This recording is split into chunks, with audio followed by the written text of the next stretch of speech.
Le dernier quart d'heure de Smart Bourse, chaque soir, c'est le quart d'heure thématique. Une fois par mois, le 3e vendredi du mois, nous avons rendez-vous avec les équipes du Café de la Bourse pour un exercice de pédagogie boursière, de pédagogie d'investissement. Clémence Tanguy est avec nous ce mois-ci, responsable éditoriale du Café de la Bourse. Bonsoir Clémence. Bonsoir Grégoire. Merci d'être avec nous pour évoquer ce thème chaud du moment. L'or, cette question, comment investir dans l'or dans le contexte actuel? Oui. Ouais. Alors déjà, on va se demander vers quels actifs se tourner. Alors, il y en a 3 qui viennent à l'esprit assez rapidement. D'abord, le premier, évidemment, c'est l'or physique. Donc, les lingots, les pièces. Alors, ça rassure, c'est tangible. Donc, c'est parfait pour les investisseurs prudents. Mais attention pour les investisseurs prudents qui ont quand même un horizon long terme parce que c'est quand même pas très liquide. On ne vend pas un lingot en 2 clics. Et puis, il y a quand même les problèmes liés à la logistique, au stockage, à l'assurance, qui vont engendrer des frais, évidemment. Ouais. Et donc, ça, c'est à prendre en compte, évidemment, parce qu'évidemment, chaque frais se répercute sur le rendement d'un placement. Ça coûte au moins un coffre, quoi. Voilà, ça coûte au moins un coffre. Exactement, pour dire les choses. Donc, première solution. Deuxième, on a l'or papier. L'or papier, évidemment, c'est une solution que beaucoup d'investisseurs apprécient. Alors, il y a plusieurs formes. On va avoir les ETC sur l'or. On va avoir aussi les certificats adossés à l'or. Et puis, on va aussi avoir des ETF ou des OPCVM, je dirais activement là, qui vont être à la fois sur l'or et puis sur d'autres métaux précieux.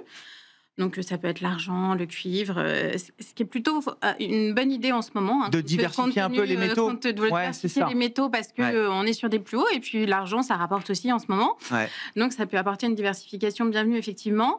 Alors, ce sont des produits qui, eux, effectivement, sont très liquides, qui peuvent se détenir dans beaucoup d'enveloppes d'investissement. Alors, on a le compte titre, évidemment, auquel tout le monde pense, mais les meilleurs PER, les meilleures assurances-vie vont aussi vous permettre d'investir sur des produits adossés à l'or, avec effectivement aussi les avantages fiscaux que ça implique, etc. Donc, ça peut être une solution.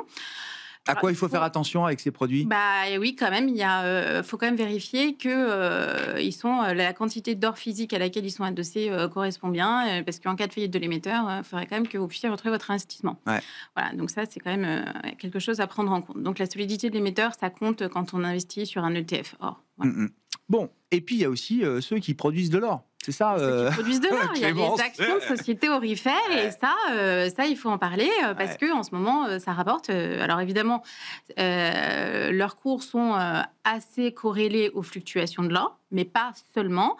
Et ça performe très bien en ce moment. Par exemple, on a l'action Newmont Corporation, qui est le géant américain de l'extraction minière, fondé en 1916, qui a fait plus de 130%. Depuis le 1er janvier 2025. Donc, effectivement, c'est ce type d'actifs qu'il faut regarder. C'est 2 fois mieux que le cours de l'or métal. Voilà. Ça.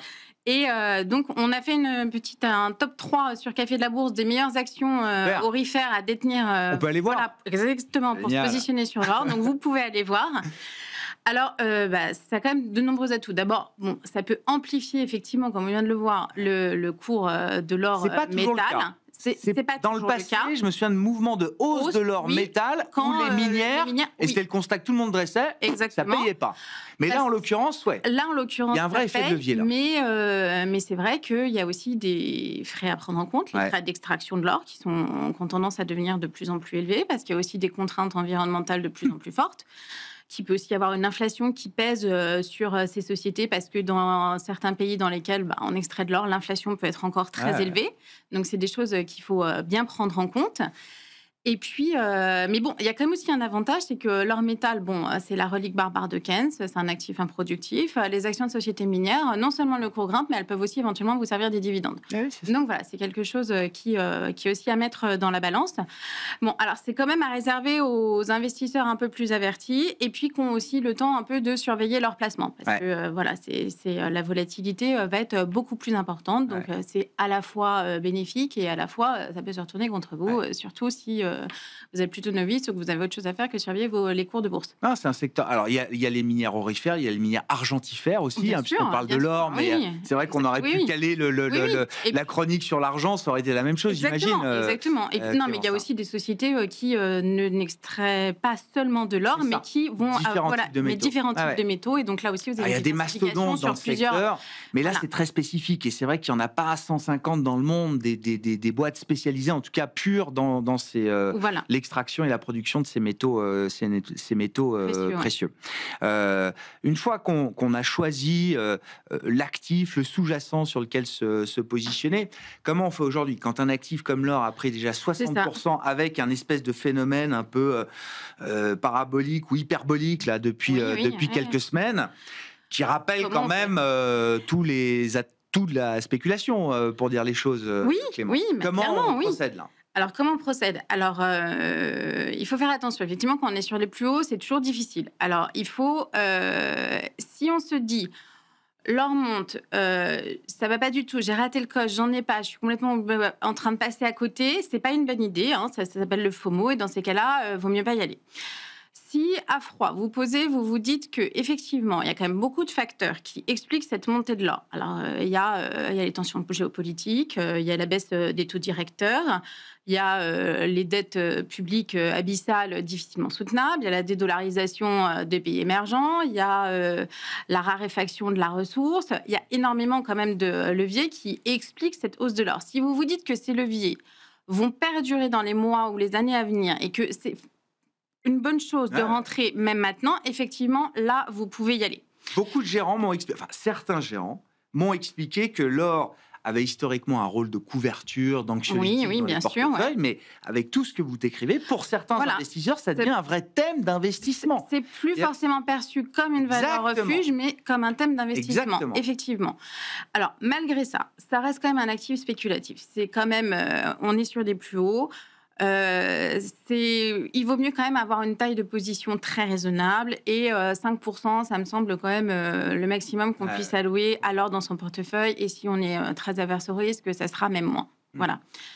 Une fois qu'on a dit ça, comment on fait pour rentrer? Alors effectivement, ce qui semble le plus simple, c'est quand même d'investir en DCA, donc Dollar Cost Averaging, c'est l'investissement échelonné. Rentrer pour lisser le prix d'entrée au fur et à mesure des petites sommes dans la durée. Ouais. Voilà. Bon. L'autre manière de faire, mais là, ça nécessite d'être concentré et actif sur son portefeuille, c'est trader l'or, c'est ça, ça reste possible. Clémence? Ça reste possible. Même s'il n'y a pas beaucoup de retracement. Alors aujourd'hui, un peu.